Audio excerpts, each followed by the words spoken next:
mag-entrance exam pa ako sa Philippine University eh. Bakit? Gusto ko muna kasing magbakasyon eh. Plano ko kasi maging travel vlogger sa abroad. Kahit mga 1 taon lang. Ay, masaya yan. Alam mo yung kaklase ko sa senior high, ganyan din yung plano. Huwag mo sabihin, nadagdagan na naman yung plano mo.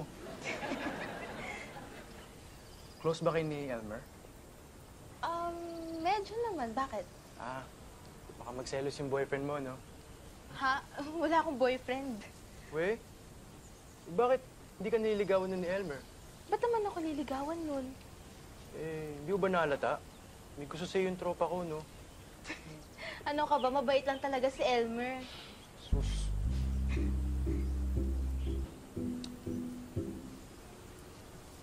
Wow. Oh, tapos ka na? Teka, ano naman pinag-usapan niyo? Parang lalim ng usapan niyo. Marami.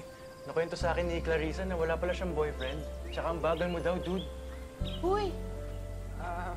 Anong mabagal sinasabi mo? Wala. Mabagal sumagot sa math.